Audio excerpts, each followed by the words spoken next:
The Voidborne, the sequel.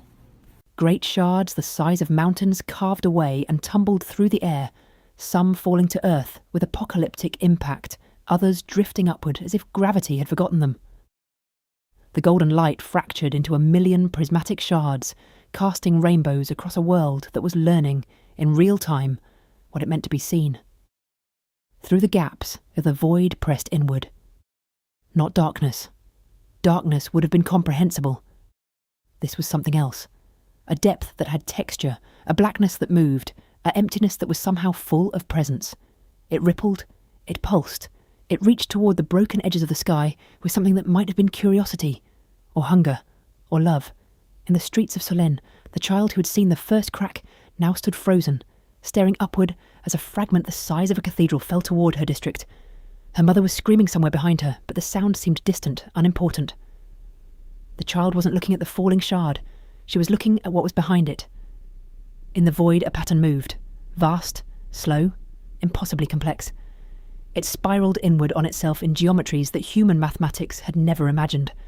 And at the centre of the spiral, something that might have been an eye, or might have been a mouth, or might have been something for which humanity had no name. Focused. The child felt it see her, felt it recognise her, somehow, as if they had met before, in a dream she couldn't remember. Can... Something whispered, in a voice that was not a voice. The fragment struck the ground 3 streets away. The shockwave threw the child into her mother's arms. The buildings around them crumbled. Screaming filled the air. But beneath the screaming, beneath the destruction, beneath the end of the world as humanity knew it, the whisper continued. Can you hear me now? Act 1, The Edge of the World, 300 years later. The girl at the edge of the cliff had no heartbeat. She had never had one. In the 17 years since her birth, no physician, no resonance scanner, no diagnostic fragment had ever detected the rhythmic pulse that defined human life. Her blood moved somehow. Her lungs drew breath when she remembered to let them. But the fundamental percussion that all of humanity shared, the beat that connected every person to the sky fragments above, the beat that made civilization possible, silence. Maren Voss sat with her legs dangling over the precipice, 300 metres of empty air between her worn boots and the black water below. The wind off the sea was brutal tonight, carrying the taste of salt and something else. Something metallic, electric, wrong. The kind of wind that came before void tides. She should go inside. She knew she should go inside. The village bells were ringing, calling everyone to the deep caves where the rock was thick enough to block whatever fell from above during the storms. But Maren didn't move. She was watching the sky. To most people, the shattered canopy was either beautiful or terrifying, depending on their temperament.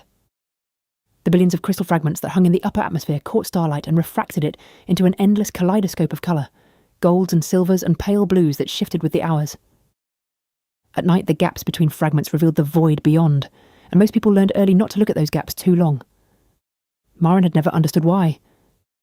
To her, the void wasn't frightening. It was fascinating. Where others saw chaos and darkness, she saw structure, patterns that repeated at scales both vast and minute, spirals nested within spirals, geometries that folded in ways that should have been impossible, but somehow weren't. And lately she had begun to see something else. Movement. You'll fall, said a voice behind her. Maren didn't turn. She had heard her mother's shuffling footsteps approaching for the last 3 minutes. One of the few advantages of her condition was that her senses seemed sharper than most, as if the energy her body saved by not beating had to go somewhere. I never fall. That's what your father said. A pause. The wind howled. That's not fair, Maren said quietly. No, Elara Voss agreed, lowering herself onto the rock beside her daughter with the careful movements of the chronically ill. It isn't, but very little is, on this coast. Elara Voss had been beautiful once. Maren had seen the paintings. A young woman with dark hair and laughing eyes, standing on the prow of a fishing vessel, surrounded by the silver wealth of a good catch. That woman had married a fisherman named Maren Voss, had borne him a daughter who didn't cry at birth, and had watched her husband sail out one morning and never come back. The sea had taken him, or the void had, or the 1,000 small cruelties of a life lived at the edge of civilization had simply worn him down until he couldn't hold on anymore. Elara didn't know which. She had stopped asking. Now she was 36, and she looked 50. Her hair had gone grey at the temples. Her lungs rattled with every breath, damaged by years of exposure to the void-touched air that blew in from the black water. Her hands shook when she tried to mend nets or stir soup. But her eyes were still sharp. Her mind was still clear. And she was still the only person in the world who had never looked at Maren with fear. "There's soup," Ilara said. "In a minute. It's getting cold." "Soup is patient." Ilara laughed, a sound that turned into a cough, which turned into a fit that bent her double. Maren reached over automatically, one hand supporting her mother's back until the spasm passed. She had been doing this since she was 8 years old. It was as natural as breathing. More natural, actually. Maren sometimes forgot to breathe. "The storm's coming," Ilara said when she could speak again. "The village is evacuating." "I know,"